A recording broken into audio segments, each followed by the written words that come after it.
और हम कर सकते हैं, ये विश्वास हमारे देश के वैज्ञानिकों से लेकर तो सामान्य जनता के हृदय में अवतीर्ण हुआ। ऐसा एक बहुत विशेष कार्य हुआ। इसलिए कुल मिलाकर वातावरण क्या है? उत्साह का है,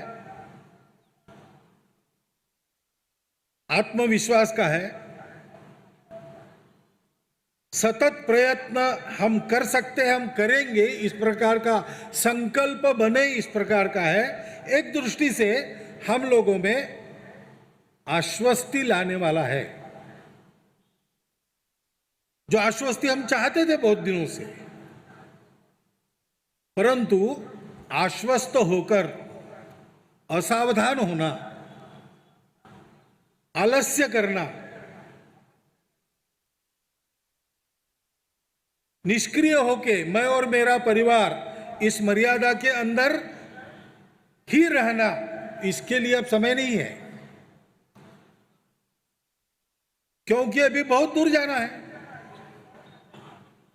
राष्ट्र के परम वैभव को प्राप्त करना, विश्व का सिरमौर भारत खड़ा करना, इसके लिए लंबा चलना पड़ेगा। अपने आप में किसी देश को इस प्रकार से आगे बढ़ाना, ये एक दुर्गम कार्य होता है, उसका पथ बड़ा कठिन होता है। और ऐसा होने न देना चाहने वाले लोग हैं, वो रास्ते में रोड़े अटकाते हैं। कई मामलों को लेकर स्पर्धा चलती है, राजनीति को लेकर भी चलती है, उसके चलते भी गतिरोध उत्पन्न होते हैं। कुछ बाधाएं पहले से रहती है, इन सबको हटाकर अपने गंतव्यों को प्राप्त करने के लिए सतत जागृत रहकर प्रयास करना पड़ता है। संकट आते हैं, प्रश्न उत्पन्न होते हैं, उनका उत्तर देना पड़ता है। हमारे सामने है कुछ प्रश्न उत्पन्न होते हैं, उसका उत्तर देना पड़ता है, और कुछ चुनौतियां हैं, उनका सामना करना पड़ता है। ऐसे हमारा देश संकटग्रस्त तो बिल्कुल नहीं कहा जाएगा, पहले से अधिक हम सुरक्षित है। हमारे सीमाओं की सुरक्षा, उसकी चौकसी, उसके लिए हमारी सामरिक तैयारी, हमारी सेना का मनोबल, ये उत्तम है। इसकी साक्ष्य हमको पिछले वर्षों में बहुत बार मिली है। सीमा का बंदोबस्त भी पहले से बहुत अधिक अच्छा हुआ है। हाँ, चौकियों की और सैनिकों की संख्या बढ़ाने की विशेषकर पूर्व सीमा पर आवश्यकता है। समुद्री सीमा पर की चौकसी भी बढ़नी चाहिए, और विशेषकर जो द्वीपों वाला, टापुओं वाला इलाका है, अपने देश के और सामरिक हित के दृष्टि से अत्यंत महत्वपूर्ण, देश की सुरक्षा के दृष्टि से अत्यंत नाजुक, वहां भी यह सुरक्षा की व्यवस्था अधिक चौकन्नी करनी चाहिए। इसकी आवश्यकता तो है, लेकिन पहले से अधिक अच्छा हुआ है और प्रयास चल रहे हैं। देश के अंदर भी उग्रवादी घटनाएं जो हुआ करती थी, उसमें कमी आई है। उग्रवाद के चक्कर में फंसे लोग, वो अब वापस आकर शरणागत हो जाकर अपने सामान्य जीवन को जीने का संकल्प करके आगे बढ़ते, ये संख्या भी अभी बढ़ी है। परंतु संकट तो सदैव रहता ही है। हम जब बीमार पड़ते तब दवाई लेनी चाहिए, पहले से दवाई ली है इसलिए बीमार नहीं पड़ेंगे, ऐसा सोच सकते हैं। लेकिन बीमारी उत्पन्न करने वाले कई प्रकार के जीवाणु तो अपने शरीर में ही निवास करते हैं,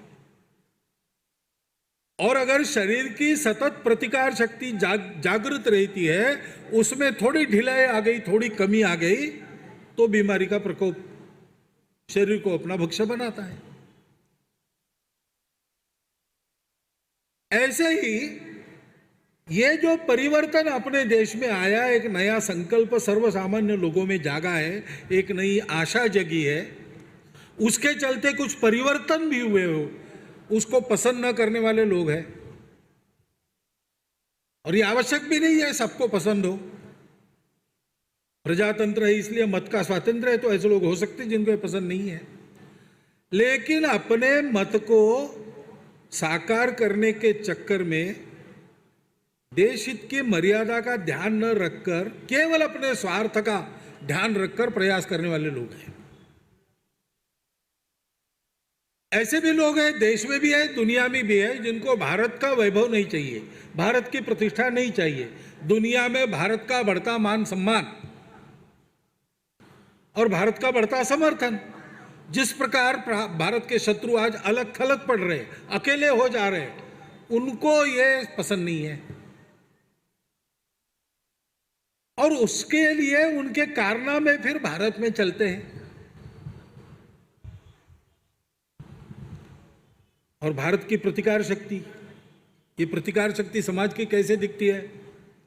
समाज की एकात्मता में उसकी प्रतिकार शक्ति है। समाज में एक दूसरे को समदृष्टि से देखने का व्यवहार चाहिए, समरसता चाहिए, अंतःकरण में आत्मीयता चाहिए, निस्वार्थ बुद्धि चाहिए, देश हित में हम सबको जीना है, इस प्रकार की एक भावना चाहिए। वो जितनी पक्की चाहिए उतनी पक्की न होने के कारण कई भेद हमारे चलते आते हैं। अभी तक वो निरस्त नहीं हुए, प्रयास चल रहे सबके, लेकिन भेद है। हमारे देश में जो विविधताएं हैं वो भी है, हमारे देश का भूषण है, परंतु ऐसी शक्तियां और इसका लाभ लेकर दूरियां बढ़ाती है,